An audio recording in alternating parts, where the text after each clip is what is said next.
BNP মহাসচিব মির্জা ফখরুল ইসলাম আলমগীর বলেছেন, অন্তর্বর্তী সরকার নিরপেক্ষ না থাকলে নির্বাচনের সময় নিরপেক্ষ সরকারের প্রয়োজন হতে পারে। তার প্রত্যাশা, অন্তর্বর্তী সরকার তার নিরপেক্ষতা বজায় রাখবে। শহীদ আসাদ দিবসে আলোচনায় তিনি এ প্রত্যাশার কথা ব্যক্ত করেন। আরও জানাচ্ছেন আহমেদ সরোয়ার।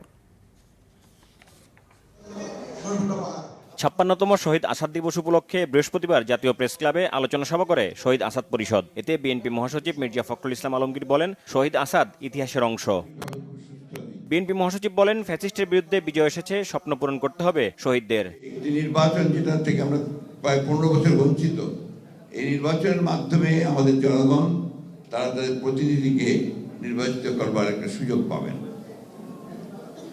এখন এখানে জোর করে যদি সেই বিষয়টাকে আপনার একটু বিতর্কিত করে ফেলা হয়, তাহলে জনগণ আবার তাদের সেই অধিকার থেকে বঞ্চিত হবে।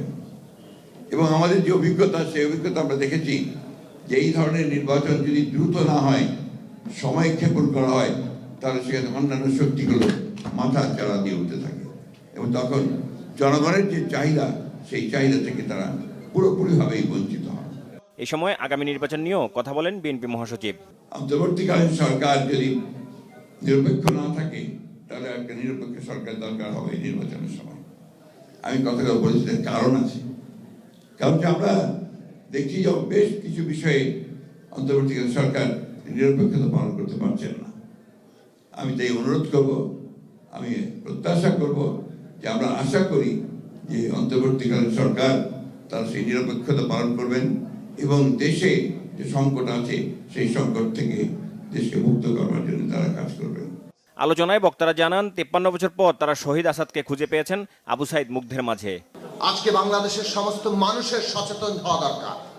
আমরা ৩১ দফা যুগপৎ আন্দোলনে দিয়েছি, রাষ্ট্র ব্যবস্থাকে গণতান্ত্রিক করতে হবে। অভ্যুত্থান ৩১ দফার চাইতে আরো বেশি কিছু চায়। এত আত্মত্যাগ ৭১ সালকে নতুন করে, ৯০ সালকে নতুন করে জাগিয়ে তুলেছে ২০২৪-এ, ২০২৫-এ। আসাদের মন্ত্র ও স্বপ্ন জনগণতন্ত্র আজ পর্যন্ত প্রতিষ্ঠিত হয়নি। কিভাবে হবে? যারা জনগণতন্ত্র করবেন তারা শতদা বিভক্ত হয়ে ভুল রাজনীতির পাকে নিমজ্জিত হয়ে গেছে।